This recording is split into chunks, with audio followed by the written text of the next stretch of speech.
The Honourable Leader of the Second Opposition. Thank you, Madam Speaker. We have to question the Premier's futile decision to join a court battle over the carbon tax. While the Premier is cutting programs right, left and centre, he's spending public money for a lawsuit that experts have told him he can't win.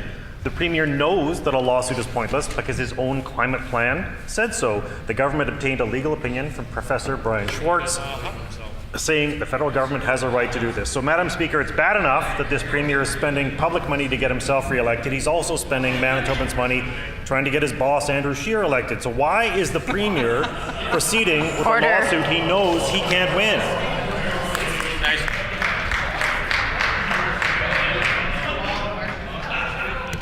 The Honourable First Minister. Well, speaking of bosses, Madam Speaker, I mean, the member probably right to be hopeful. I think there are a couple of new vacancies in the Liberal caucus. What we've got to do, Madam Speaker, and what we're going to do is stand up for Manitobans. If the member doesn't want to, it doesn't surprise me at this point. I know he'd prefer to stand with Ottawa as they raid the pocketbooks of Manitoba families and Manitoba small businesses that we depend on to provide us with goods and services at the same time. But, Madam Speaker, we're resolute, and we will stand by Manitobans on this issue. We will stand with those who want a greener future for our children and grandchildren. We'll stand with those who want a stronger economy for those people as well. Madam Speaker, the member chooses not to. That's his choice. I believe he chooses wrong, but we choose right on this side. The Honourable Leader of the Second Opposition on a supplementary question. Thank you, Madam Speaker. The Premier's motto seems to be that when all else fails, pick a fight with someone. He has no plan to grow the economy. He's freezing and cutting funding. And he had an opportunity to introduce his own climate plan, but he walked away in a huff and scrapped it entirely.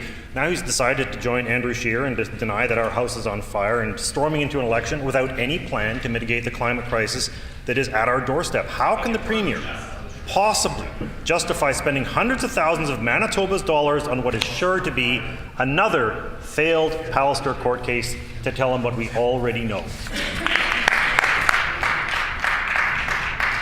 The Honourable First Minister. Finally, the member has taken a position in contrast to the federal Liberals, Madam Speaker. The federal Environment Minister has said that the Manitoba Plan is the best plan of any province. The Prime Minister of Canada has said that the Manitoba Plan is the best plan of any province. And the member sits in his place and is now finally, and congratulations to him, taken a position that is different from the federal Liberals. First time, probably the only time. Madam Speaker, the member is standing up not for Manitobans, but for some unknown cause that will cause Manitobans to pay more for gas, to pay more to get the kids to hockey or ringette or soccer, that will cause Manitobans to have to pay more for their groceries, that will cause Manitobans to have to pay more to heat their homes, and that will absolutely cost small businesses across the province a lot of money that they'll pass on in extra costs to customers, no doubt, Madam Speaker. So the member chooses that side of this debate. Welcome to that choice, Madam Speaker. We're choosing to stand up for Manitobans, and we'll keep doing it.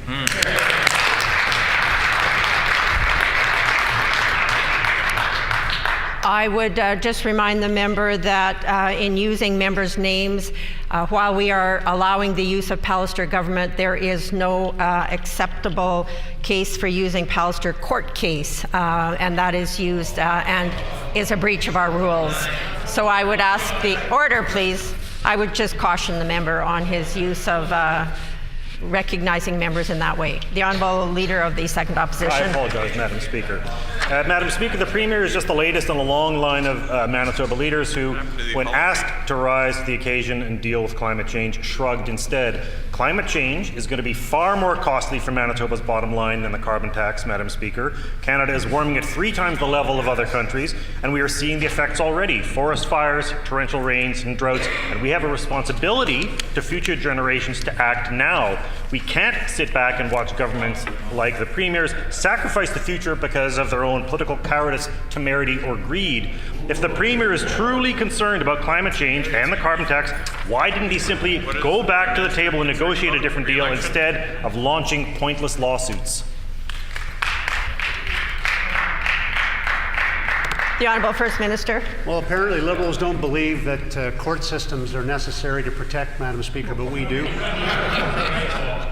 We do, and we believe, Madam Speaker, that we have a great case to make in respect of having Manitoba's plan be the one that's recognized.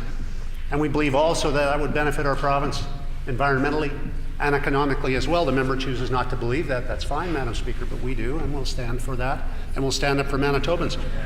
Madam Speaker, we believe in acting on the issues around carbon, not pretending to act like the previous NDP government did, and apparently like the federal Liberals want to do.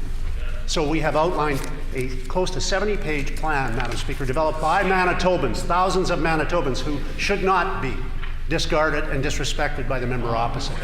Madam Speaker, one page of our plan is about carbon tax. The rest is about acting on green, and that's precisely what we're going to continue to do. Here, here.